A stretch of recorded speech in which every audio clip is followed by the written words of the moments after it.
خبرگزاری جمهوری اسلامی ایرنا پینوکیو ریستارت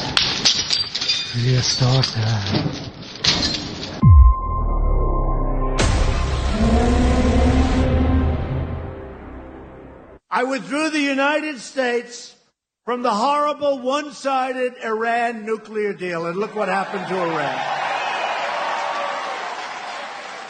You know, when I took office, Iran was all over the place. They were taking over Syria, they were taking over Yemen, they were taking over everything. I actually said, this is going to be a problem, and we got to do something. And about 4 months ago, we withdrew from that horrible, ridiculous deal. And you take a look what's happening to Iran. There's riots all over the streets, all over the cities. It's a whole different ballgame. It's a whole different country. And it's looking real good. Looking real good. And we have recognized the capital of Israel and reopened the American embassy in Jerusalem. We are only weeks away from President Trump's embargo on the Islamic Republic of Iran, which is expected to bring it to an end. And while the mainstream media continues to ignore the voice of the people of Iran, they continue to prop up the options of Reza Pahlavi and the Mujahideen. At InfoWars, we've been covering the Restart populist movement. We interviewed their leader, Syed Mohammed Husseini, and today we bring you their story, the story of the Restart populist movement. From our research, this is the story of the people of Iran, and they want freedom. Please share this with everyone. If you want freedom and if you value freedom of speech, then it is only right for us to honor and respect and support others who want the same. Thank you for watching. This is Greg Reese with Infowars.com.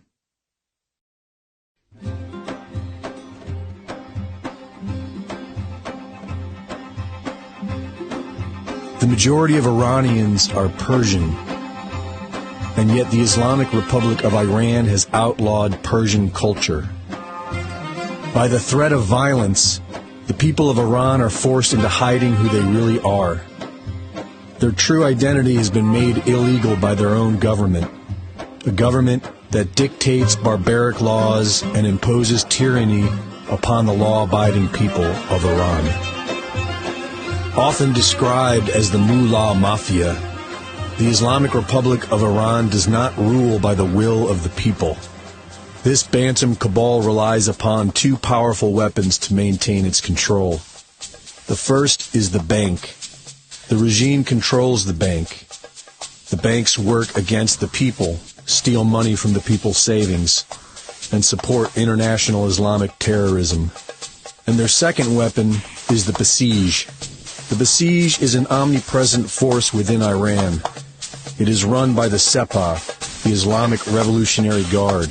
Its members are trained to monitor and intimidate the people. Boys are encouraged in every school to join the Basij at a very young age. They are lured in with the promise of knowledge, but all they learn to do is harass and betray their own people. There are many who grow out of the Basij when they reach adulthood, but when they quit, then they become the target of harassment, and some are emotionally broken for having betrayed their own people. It is tragic. But the greatest crime in the Islamic Republic of Iran, by any Western standard, is their enslavement of women. Under Islamic law, an Iranian woman is considered to be only worth half a human life. She cannot get married without her father's permission. She cannot take a job without the permission of her father or her husband. And if her husband beats her, then it is always her fault. Marriage in Persian culture is very similar to marriage in Christian culture. A man and a woman vow their love to each other. It is sacred and monogamous. But this is outlawed in the Islamic Republic, and it is replaced with Islamic law. In Islamic law, the man controls the woman. she is considered his creature, and he can be married to 4 creatures at once. An Iranian woman cannot choose her own husband.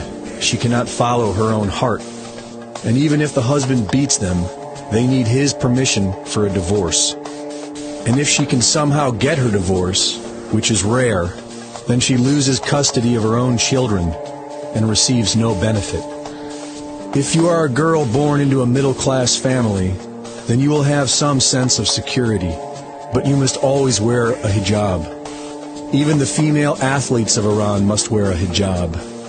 And if you are a girl among the 80% of the population who are born in a poor family, then you will have neither financial nor sexual security.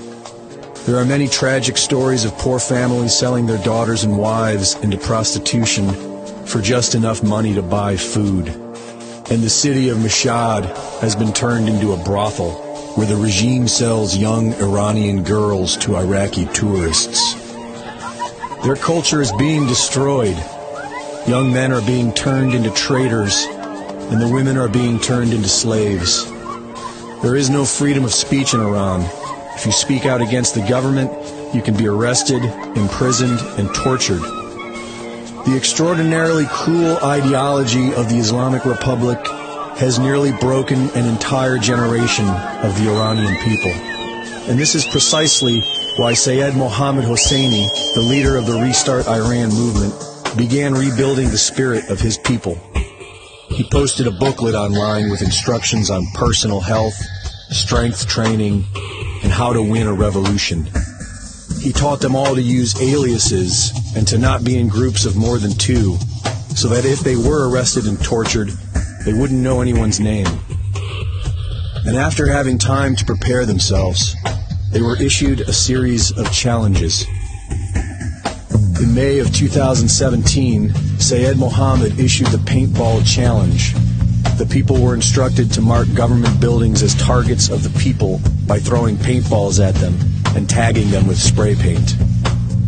Next was the Noise Bomb Challenge. Restart was instructed to set off fireworks at 9 p.m. on June 6, 2017, as a call for freedom and a symbolic act to awaken the minds of the people. The Challenge of Wisdom called upon Iranian celebrities to discuss the problems of the regime, but not a single one of them replied. And so soon after came the Swearing Challenge, where Restart was challenged to speak their feelings harshly to members of the regime and its puppet celebrities on social media. The objective was to break their egos and show them that the people were aware of their crimes. In the Rock Challenge, the people wrote Restart on rocks and threw them through windows of government buildings to show the regime that we are many and we are everywhere. In October of 2017, Syed Mohammad issued the Fire Challenge. The challenge was to burn down the Besiege and the banks, but he also gave explicit instructions to not harm any living thing. And so while some of the fire challenges produced real damage, many of them amounted to a brave symbolic stand against tyranny. The Fire Challenge gave the people courage. After a lifetime of fearing the Islamic Republic, the people of Persia had rediscovered their birthright, freedom. The Fire Challenges spread and grew all the way into the Winter Uprising, when Syed Mohammad Hosseini issued a threat to the Islamic Republic. He said that more than 30,000 Restart vendettas were already on the streets protecting the Iranian protesters, and many others were ready to join. He warned the Besiege and Sepat to leave the millions of peaceful protesters alone. He gave them 48 hours to get off the streets and return home to protect their own families. Otherwise, he said, if you come to the streets to stand against your own people, then we will kill 120 of you. For 11 days, millions of Iranians took to the streets of cities all across the nation. And while it is estimated that 30 people were killed and hundreds were arrested, the uprisings ended with a promise of change.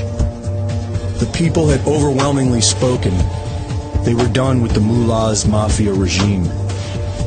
After the uprising, the regime outlawed the teaching of English. They called on Interpol to arrest the Restart leader, Syed Mohammad Hosseini. and members of Restart went to the rooftops to blow horns across the nation as a symbol of victory and good news.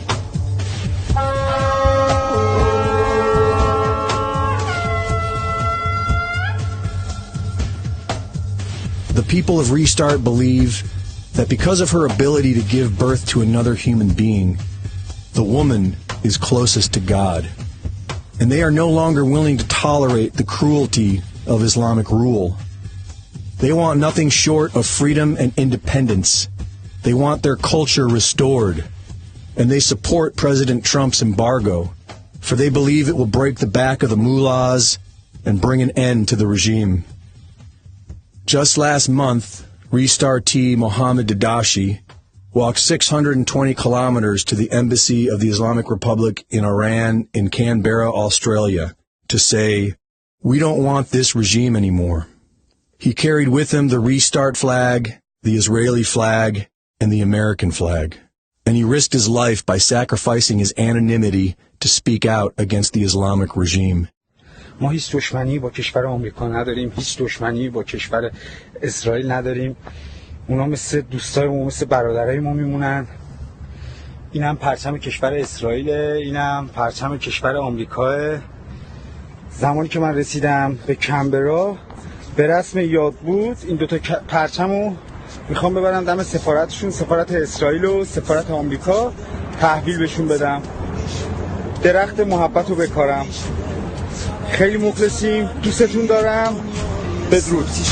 ریستارتی شما هموطن، ریستارتی شما هموطن، ریستارتی شما هموطن، ریستارتی شما هموطن.